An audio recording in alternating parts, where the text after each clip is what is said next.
आज हम लोग बात करते हैं जनसंख्या पर। यूपी में कितने जोन है भैया? जोन नहीं है यूपी में, केवल अगर जोन की बात करें तो जैसे देखो इलाहाबाद जोन आ जाता है हमारा, और इलाहाबाद के अलावा तो हमारा गोरखपुर का है, वो भी एक जोन है, जहाँ से वैकेंसी निकलती है वहीं से उसी को जोन कहा जाता है। तो शायद 3 है, एक और है, एक गोरखपुर का, एक इलाहाबाद का है। जहाँ पर भी लिखा होता, नहीं लिखा होता है, देखा होगा प मा रे लिखा होता है, इसे उ मा रे लिखा रहता है। केवल कहीं कहीं पूर्व रेलवे पा और रा लिखा होता है कहीं, इतना इसे शॉर्टकट में लिखा होता है। पश्चिमी रेलवे, पूर्वी रेलवे, उत्तर पश्चिम मध्य रेलवे, उत्तर मध्य रेलवे, इस तरह से लिखा होता है डिब्बों में। आज हम लोग बात करते हैं जनसंख्या पर। देखो जनसंख्या, सबसे पहले तो हम लोग वर्ल्ड में देखते हैं कि वर्ल्ड में कितनी पॉपुलेशन चल रही है इस समय। जो नया आंकड़ा कहता है लगभग 790 करोड़ के आसपास हो चुकी है। 790 करोड़ या 8 बिलियन कह सकते हैं जनसंख्या है पूरे वर्ल्ड की। इस वर्ल्ड में हम जो आते हैं वो क्या नंबर पे आते हैं? दूसरे नंबर। चीन के बाद दूसरे नंबर पे आ जाते हैं। और सबसे पहली बार जो जनसंख्या संबंधी आंकड़ा आया था वो माल्थस ने दिया था। माल्थस जनसंख्या संबंधी आंकड़ा सबसे पहले माल्थस ने दिया था। माल्थस ने ही बताया था कि जो जनसंख्या है वो हमेशा गुणोत्तर श्रेणी में बढ़ती है। अब गुणोत्तर श्रेणी क्या होती है तो पढ़ा होगा मैथ में, हमेशा गुणज में चलती है। 2 का फिर 4, 4 का फिर 8, 8 का फिर 16, इस तरह चलती है गुणोत्तर श्रेणी। और इसमें कहा था कि गुणोत्तर श्रेणी में चलेगी तो हमेशा 16 साल बाद हमेशा 2 गुना हो जाती है, यानी 16 साल बाद जनसंख्या क्या हो जाती है? 2 गुना लगभग, ऐसा माना जाता है जनसंख्या 2 गुना हो जाती है। अब जनसंख्या है किस कंडीशन, यानी देश में किस तरह की है? जनसंख्या को हम औसतन 5 भागों में डिवाइड करते हैं, 5 पार्ट में चलते हैं, यानी प्रथम, द्वितीय, तृतीय और चतुर्थ में। तो यानी जनसंख्या किस तरह से बढ़ती है और इंडिया किस लेवल पे चल रहा है अभी, उसको भी देखते हैं जरा। जैसे प्रथम चरण में देखा जाए तो प्रथम में देखो जनसंख्या बढ़ने के या जन्म और मृत्यु पर डिपेंड करती है जनसंख्या। तो जन्म ज्यादा हो जाएंगे तो जनसंख्या बढ़ जाएगी, अगर मृत्यु ज्यादा होगी तो घट जाएगी। पहले तो जन्म और एक तरफ अगर जन्म बहुत तेजी से हो और मृत्यु भी बहुत तेजी से हो तो क्या होगा? औसतन रहेगी। ऐसा कब होता था? ऐसा कब था? जब कोई महामारी है। पुराने समय में देखा होगा, मुगल काल में बताया था शाहजहां के कितने लड़के थे? शाहजहां कितने भाई थे?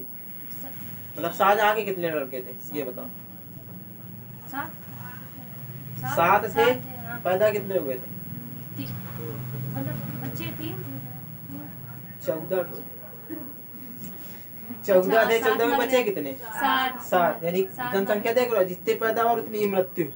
जनसंख्या कैसी रहेगी? खास बढ़ोतरी नहीं हो पाएगी। फिर दूसरे में देखें, इसमें जन्म तो रहेगा, जन्म की दर क्या है? उच्च है, लेकिन मृत्यु दर कम है थोड़ा। तो इस पर क्या होगा? इस पर जनसंख्या पर क्या प्रभाव पड़ेगा? जनसंख्या बढ़ेगी कि घटेगी? जनसंख्या बढ़ रही है ना यहाँ, और जनसंख्या बढ़ेगी, बहुत तेजी से बढ़ेगी, वो भी बहुत तेजी से, क्योंकि मृत्यु दर कम हो चुकी है और जबकि जन्म दर क्या है? ज्यादा, बहुत तेजी से बढ़ी हुई है। फिर हम देखते हैं तीसरी में अगर हम जन्म दर थोड़ा कम करें, जन्म दर कम हो जाए और मृत्यु दर बढ़ा रहे भाई, कम कर रहे हैं क्या? जन्म भी होना कम हो जाए ना, नीचे गए वो लगी ना इसमें अरे ऊपर है, जन्म हमेशा ऊपर ही को होगा ना, मृत्यु नीचे जाएगी। अब इसको भी नीचे कर दो तो ये मरने नहीं लगेंगे। तो मृत्यु दर थोड़ा सा भी डाउन हो जाए, यानी बढ़े, तब क्या होगा?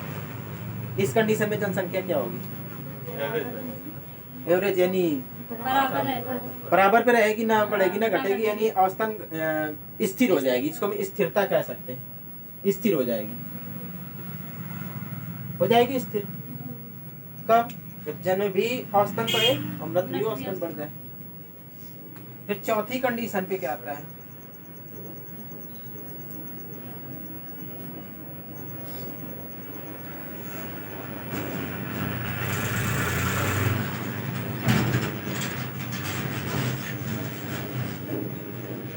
जन्म दर स्थिर हो जाए, यानी और मृत्यु भी क्या हो जाए? स्थिरता प्राप्त कर ले। तो इस समय कंडीशन पे क्या होगा? जैसे भारत इसी कंडीशन पे चल रहा है, भारत चौथी अवस्था पे चल रहा है। यानी अभी क्या है, भारत की जनसंख्या धीरे धीरे कंट्रोल हो रही कि नहीं हो रही? यानी अब औसतन देखा जा रहा है कि मृत्यु दर और जन्म दर लगभग सेम चल रहा है, यानी अब औसतन बराबर हो जाएगी। बताया भी गया है कि 2050 तक उम्मीद है कि कंट्रोल हो जाएगी भारत की जनसंख्या। अभी तो फिलहाल 139 करोड़ के आसपास चल रहे हैं हम लोग। 2022 का जो आंकड़ा है बोलता है हम लोग 139 करोड़ आंकड़ा आ गया था भाई? है। नहीं, जो डाटा देते रहते हैं, अभी वो जनसंख्या नहीं आया, वो नहीं आया, पूरा डाटा नहीं आया, लेकिन जो आंकड़ा देते रहते हैं 139 करोड़ का बताया गया 2022 का। और वर्ल्ड के हिसाब से देखें अगर भारत में तो लगभग 17% है हम लोग, 17% तो है। और जबकि क्षेत्रफल कितना है भारत का वर्ल्ड के हिसाब से?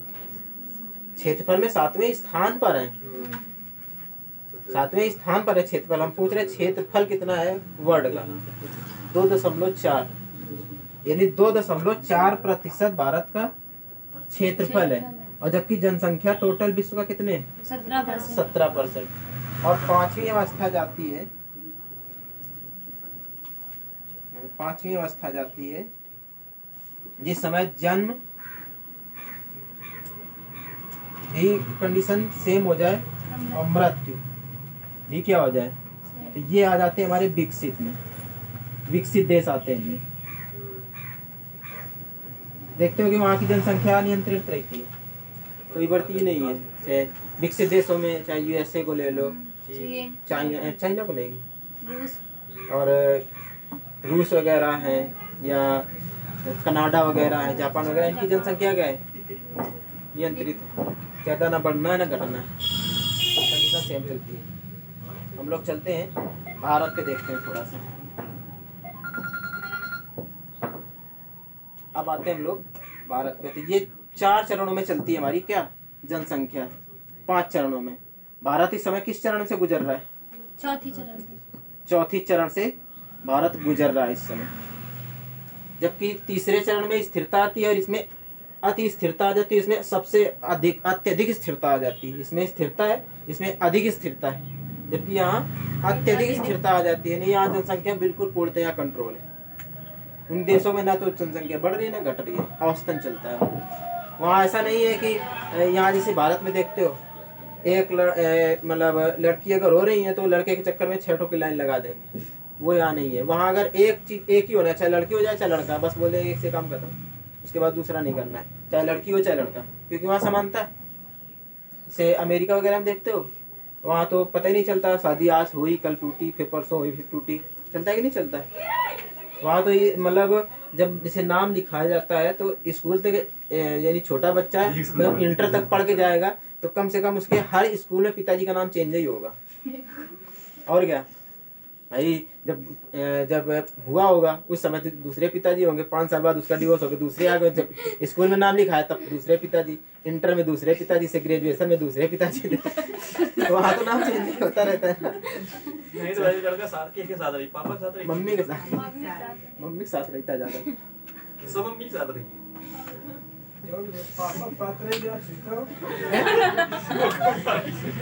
चलो अच्छा, अब हम लोग आते हैं भारत में।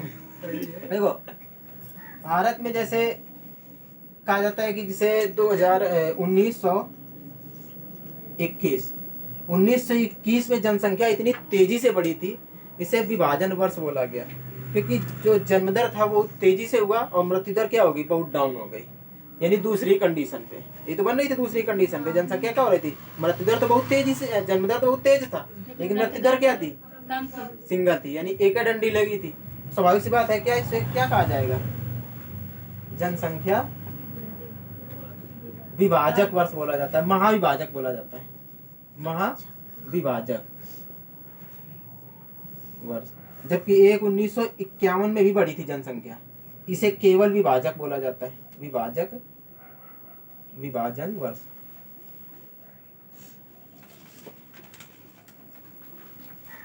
उन्नीस सौ इक्यावन का भी विभाजन वर्ष था। फिर अगर हम बात करें सबसे पहली बार जनगणना 1872 में लॉर्ड मेयो ने करवा तो दी, हाँ, लाड लेकिन करवाने के बाद इनको पहले लगा कि पूरी जनता गिन लेंगे, लेकिन लॉर्ड मेयो शुरू तो करवा दिया कि गिनना है पूरी। तो गिनते गिनते जब देखा कि जनसंख्या गिन ही नहीं पा रहे, पूरी तरह से हो ही नहीं पाएगी जनगणना, थक गया बेचारा करवाते करवाते, उसने जनसंख्या गिनना बंद कर दिया। बोले भारत की जनसंख्या हम नहीं गिन पाएंगे, उसने बंद करवा दिया। फिर 1881 में लाड ये थे मेयो, जबकि ये थे लाड रिपन आए, उन्होंने कहा कि हम करवाएंगे। उन्होंने पूरी तरह से जनसंख्या गिनती करवाई, जनसंख्या गिनती करवा के यहीं से शुरू हो गई हमारी जनसंख्या नियमित जनगणना। जबकि अगर शुरू से पूछेगा अब तक कितनी बार जनगणना हो चुकी है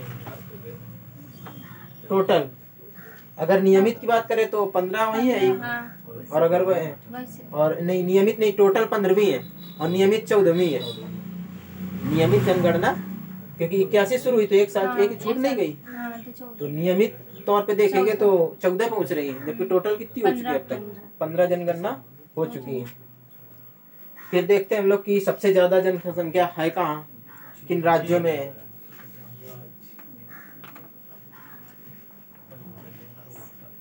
सबसे ज्यादा जनसंख्या किसकी जाती है, उत्तर प्रदेश के। यूपी सबसे ज्यादा है। लगभग इस समय 2022 के आंकड़े के अनुसार यूपी 24 करोड़ है। 2022 के आंकड़ों के अनुसार 24 करोड़ के आसपास जनसंख्या पहुंच चुकी है। लेकिन देखो 25 के आसपास पहुंच रही है। अरे 24 साढ़े 24 है वो, ठीक है। दूसरे नंबर पे आता है महाराष्ट्र का नाम, महाराष्ट्र का नाम दूसरे पे चला जाता है, जबकि तीसरे पे बिहार चला जाता है जनसंख्या के मामले में, दूसरे पे बिहार चला जाता है। फिर अगर हम कम से कम की बात करें, सबसे कम में गोवा गोवा में सबसे कम है, क्षेत्रफल में सबसे कम है गोवा, क्षेत्र जनसंख्या में नहीं है। राज्य सिक्किम सबसे कम में आता है, सिक्किम। अब इसमें 3 लिखा था, इसमें भी 2-3 और बढ़ा लो। सिक्किम हो गया, मिजोरम हो गया, मेघालय हो गया, वो छोड़ो, केवल तुम्हें एक कंप्लीट होना चाहिए, बाकी जनता ज्यादा वाले हमने ये भी बता दी है। एक तो फिलहाल कंप्लीट होना चाहिए कि सबसे कम रहता है सिक्किम का। इसमें लगभग 24 करोड़ के आसपास हो चुकी है जनसंख्या यूपी की, जबकि बिहार की 12-13 करोड़ के आसपास है। महाराष्ट्र में 20 में समथिंग होगी, तभी बीच में लगा है। फिर हम लोग देखते हैं कि सबसे ज्यादा जनसंख्या घनत्व तो कहाँ पे होगा। अच्छा, ये तो हो गई जनसंख्या में राज्य। अगर हम बात करें केंद्र शासित की, केंद्र शासित में सबसे ज्यादा कहाँ है, केंद्र शासित में सबसे ज्यादा है दिल्ली की, दिल्ली की है, उसके बाद पुदुचेरी की है, जिसे पांडुचेरी बोलते हैं, कितने आवाज़ें नाम है नीचे की बात है। और इसके बाद आता है चंडीगढ़ का नाम। ये सबसे ज्यादा केंद्र शासित में आ जाते हैं, और जबकि केंद्र शासित सबसे कम कहा जाएगा, अंडमान निकोबार नहीं जाता है, लक्षद्वीप सबसे कम में चला जाता है, लक्षद्वीप। फिर अगर हम देखें सबसे ज्यादा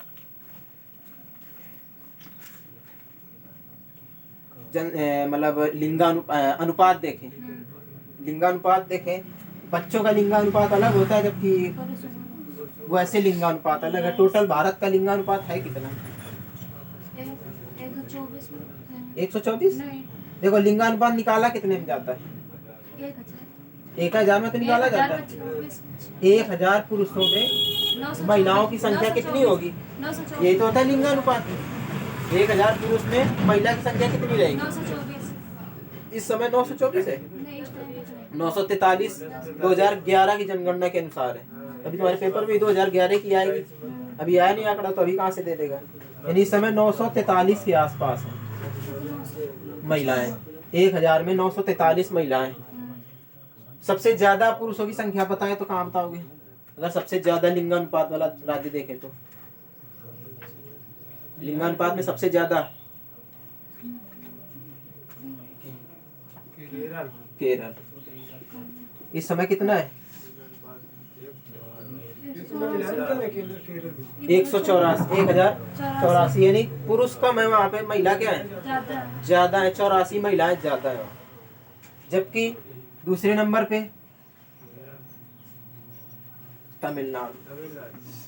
तमिलनाडु का नाम आ जाता है दूसरे नंबर पे। यहाँ पर है 996। 1000 में 900 यानी यहाँ 4 ही कम है। औसतन ठीक है यहाँ पर।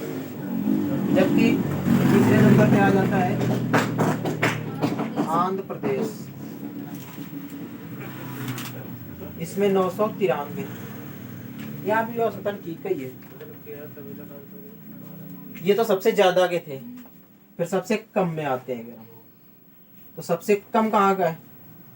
एक ही जगह हरियाणा का। यहाँ पर केवल 879 हरियाणा में। जबकि दूसरे नंबर पर सबसे कम आ जाता है नाम जम्मू कश्मीर का। जम्मू एंड कश्मीर, यहाँ पे लगभग 889 के आसपास पहुंचे जम्मू कश्मीर का। दूसरे नंबर पे सबसे कम, अगर दूसरे नंबर के राज्य देखें तो। तीसरे नंबर पे सबसे कम पहुंच जाता है सिक्किम का। जनसंख्या में भी कम है और जनसंख्या घनत्व में भी कम। देखो इसमें 890 के आसपास।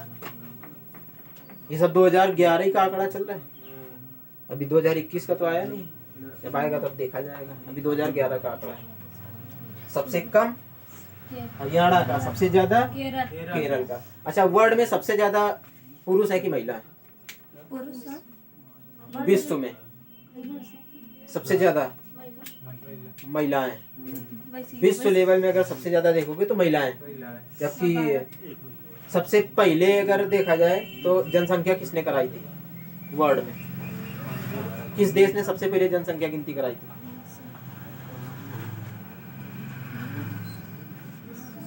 स्वीडन। स्वीडन एक ऐसा देश है जिसने सबसे पहली बार जनगणना करवाई थी। स्वीडन सबसे पहली बार जनसंख्या की गिनती करवाई थी उसने। अगर हम शिशु लिंगानुपात की बात करें, शिशु में, तो शिशु में सबसे ज्यादा कहाँ जाएगा?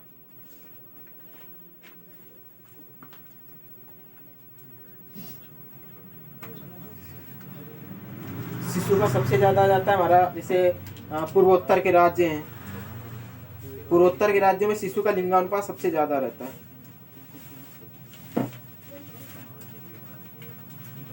सबसे ज्यादा जाता है अरुणाचल। सबसे ज्यादा अभी भारत में चल कितना रहा है उसे टोटल का? 943 से कम हो गया है। जबकि यहाँ का है 972। ये शिशु का चल रहा है, शिशु का 2011 की जनगणना शिशु का है। ये शिशु में बच्चे आते हैं कितने साल तक के? 5-6 साल तक के बच्चे आ जाते हैं शिशु में। हाँ। सबसे ज्यादा है अरुणाचल प्रदेश का। उसके बाद दूसरे नंबर पे सबसे ज्यादा आ जाता है मिजोरम और मेघालय, दोनों में आता है। ये भी आता है 970 और 970, दोनों सेम ही है, आगे पीछे कोई भी हो सकता है। सबसे कम में, सबसे ज्यादा में अरुणाचल प्रदेश है, फिर मिजोरम है, फिर मेघालय है। ये शिशु का है। जबकि शिशु में सबसे कम कहाँ जाएगा? जहाँ राज्यों में सबसे कम था? सबसे राज्यों में कम कहाँ था? हरियाणा। सबसे कम जनसंख्या में, उसमें लिंगानुपात में कम था। हाँ। स्वाभाविक सी बात है, बच्चों में भी वही कम होगा सबसे कम। अभी पहले कितना था इसके पहले जब बताया था? 869 था। हाँ। बच्चों का और घट गया है, 843 बच्चा है केवल, सॉरी 834। अब 834 बच्चा है, यानी और जनसंख्या बहुत तेजी से नीचे जा रही है हरियाणा की। क्योंकि हरियाणा में देखते हो ना कि वो इसीलिए बेटी बचाओ बेटी पढ़ाओ का मुनारा कहाँ से लिया गया था? हरियाणा से। क्योंकि वहाँ बेटी पैदा होने पे वो लोग वो मानते हैं, कहते हैं कि नहीं भाई शादी करनी पड़ेगी तो झुकना पड़ेगा। हाँ। तो उस चीज को वो लोग एक्सेप्ट नहीं करते हैं, झुकना पड़ेगा। और वो सोचते हैं कि नहीं लड़का होना चाहिए, इस चक्कर में और लड़कियां कम हो जाती हैं। फिर दूसरे नंबर पे आ जाता है पंजाब।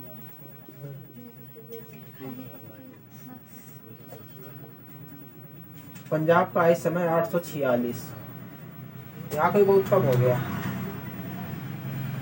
पंजाब का। हरियाणा में 834 है, उससे भी थोड़ा सा और अगर बड़ा है, यानी दूसरे नंबर पे सबसे कम कहाँ है? पंजाब का है। जबकि तीसरे नंबर की बात करते हैं अगर, तो राजस्थान का नाम आ जाता है। यहाँ भी लड़कियों की संख्या बहुत कम है, 888 है यहाँ 1000 में। ये बहुत दुखद आंकड़ा है कि नहीं है? इधर तो ठीक है मान लो, ये भी दुखद आंकड़ा है क्योंकि 800 900 नहीं पा रहे और पहुंचाना यहाँ 1000 है। ये इस बात समझ में आई कुछ? सबसे ज्यादा अब जनसंख्या घनत्व में सबसे ज्यादा कहाँ है? वैसे सबसे ज्यादा जनसंख्या हो गई यूपी की, महाराष्ट्र, फिर बिहार। सबसे ज्यादा जनसंख्या घनत्व की बात करें तो घनत्व में कौन सा राज्य होगा सबसे ज्यादा? बिहार घनत्व में, क्योंकि एरिया कम है और लोग ज्यादा रह रहे हैं। अगर केंद्र शासित में बात करें तो दिल्ली जनसंख्या घनत्व में सबसे ज्यादा। अगर हम बात करें सबसे कम जनसंख्या घनत्व में, ये जनसंख्या घनत्व होता क्या है? यानी 1 किलोमीटर पर रह रहे लोगों की संख्या होती है जनसंख्या घनत्व। 1 किलोमीटर में कितने लोग रह रहे हैं? दिल्ली में सबसे ज्यादा लोग रहते हैं। जबकि सबसे कम अगर राज्य की बात करें, केंद्र शासित की बात ना करें, तो आ जाता है अरुणाचल प्रदेश। केवल यहाँ 17 लोग रहते हैं 1 किलोमीटर में। और जबकि अगर जैसे दिल्ली का था, केंद्र शासित की बात करें तो केंद्र शासित की जगह सबसे कम में नाम आ जाता है लक्षद्वीप का। घूम फिर के वही 8-10 राज्य वही घूम फिर के आ रहे पूरे, इसमें कोई मिला है? मेरे 8-10 के ऊपर राज्य नहीं गए होंगे, वही घूम फिर के वही चल रहे हैं। जैसे दिल्ली भी आ रहे तो 3-3 4-4 बार आ रहे हैं। 8-10 है, उनको याद करो, सेट करना है कौन किसमें सबसे ज्यादा, कौन किसमें सबसे कम है। फिर अगर बात करते हैं, हम देखते हैं कि जैसे अभी भारत में देखा है कि SC और ST इनकी भी जनसंख्या का आंकड़ा निकाला जाता है। सबसे ज्यादा कौन सी जनजाति रहती है? यार जनजाति को तो बोला जाता है SC और ST, किसको कहोगे? जनजाति कहोगे। भारत में कितने तरह की जनजातियां पाई जाती?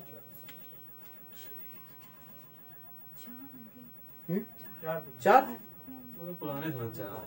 550 प्रकार की जनजातियां हैं।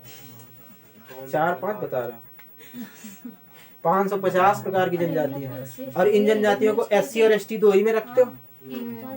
फिर अगर देखें SC जनसंख्या और ST जनसंख्या, इनका भी आंकड़ा पूछ लेता है कभी कभी पेपर में, सबसे ज्यादा SC कहाँ है या जनसंख्या कितनी है, ST सबसे ज्यादा किस राज्य में, परसेंटेज मामले में कहाँ सबसे ज्यादा है। तो एक तो जनजाति है, जो जनजाति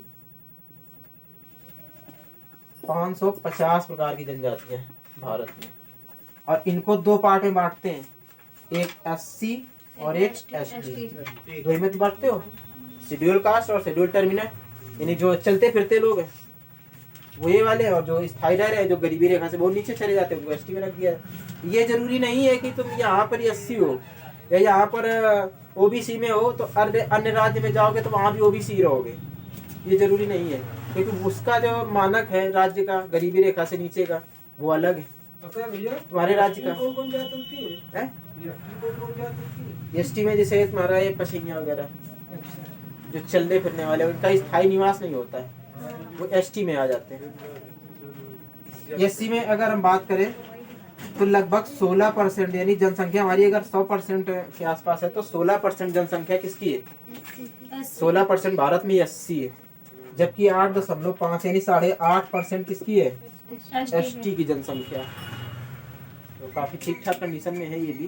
अब यहाँ देखो हिंदू मुस्लिम का आंकड़ा नहीं है कुछ, वो देखोगे तो अलग दिखाएगा। इससे मतलब नहीं, यहाँ केवल एससी और एसटी से मतलब 16% के आसपास एससी है और 8.5% के आसपास एसटी है। फिर पूछता है कि भारत में सबसे ज्यादा जनजाति कौन सी रहती है? पूछता है पेपर में, नहीं पूछता है सबसे ज्यादा कौन सी जनजाति है? थारू हैं? थारू यूपी की।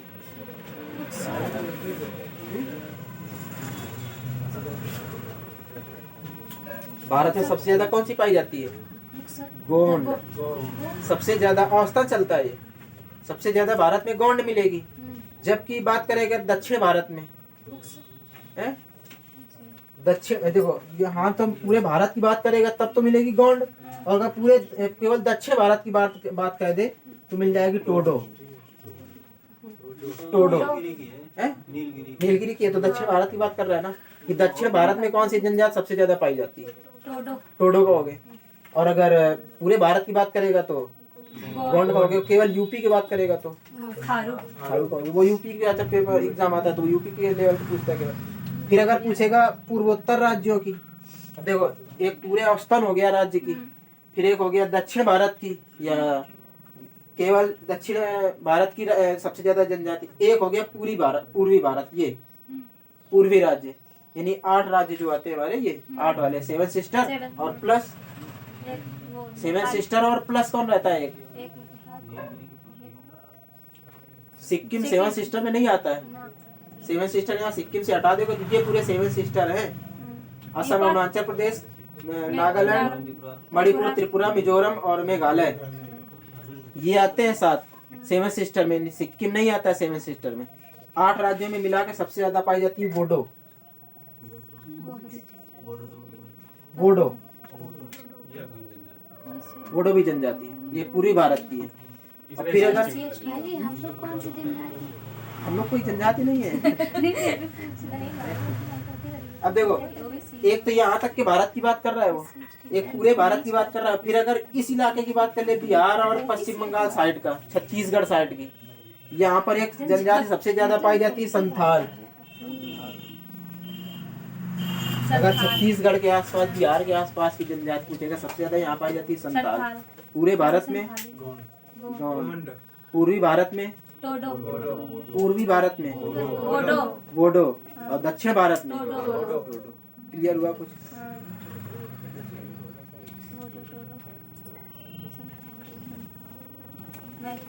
और सबसे ज्यादा जो एससी जनजाति है, ये एससी वाले, ये किस राज्य में सबसे ज्यादा है? राज्य की बात बताओ। राज्य में सबसे ज्यादा आता है यूपी का नाम एससी में, और जबकि एसटी में सबसे ज्यादा आता है एमपी। सबसे ज्यादा एमपी में है एसटी। और अगर एससी परसेंटेज में बात करें, यानी एससी का अगर परसेंटेज देखा जाए तो सबसे ज्यादा का परसेंटेज में सबसे ज्यादा है पंजाब। और जहां पर ये जनजातियां नहीं पाई जाती वो कौन सा राज्य? एक ही राज्य, गोवा। गोवा में नहीं है। ये तुम्हारी जनसंख्या का आंकड़ा था विश्व लेवल का, उसके बाद भारत का। अब भारत में फिर राज्यों के अलग अलग है। जैसे कानपुर की जनसंख्या कितनी आती है? कानपुर की जनसंख्या लखनऊ के बराबर है। मुझे लगता है लखनऊ बड़ा है, लखनऊ बड़ा नहीं है। जनसंख्या सेम है कानपुर और लखनऊ की। कानपुर देहात की जनसंख्या कम है, 17 लाख के आसपास है, जबकि कानपुर की जनसंख्या 45 लाख के आसपास। 45 लाख है कानपुर की, थोड़ा नहीं है। फिर पूछता है, अच्छा ये बताओ मेट्रो सिटी क्या होता है? मेट्रो सिटी और मेगा सिटी का नाम सुना होगा? सुना? क्या होता है? कानपुर किस में आएगा, मेगा में आएगा कि मेट्रो में आएगा? मेट्रो ट्रेन वाले से मतलब नहीं है, ये जनसंख्या से मतलब है। 10 लाख के ऊपर जनसंख्या हो गई, मेट्रो से मेगा है, मेगा मेगा में भी नहीं है। हाँ, मेगा में चला जाता है, करोड़ों में संख्या चलती है, जब 10 बिलियन के आसपास पहुंचते हैं तब मेगा है। भारत में 5 ही है mega city. Mega city Bharat में 5 ही है केवल। जैसे मुंबई का है, अहमदाबाद, चेन्नई और बेंगलुरु और एक और है। यानी 5 भारत में ही केवल मेगा सिटी है बस। वर्ल्ड में तो बहुत सारे हो। ये हमारी थी जनसंख्या।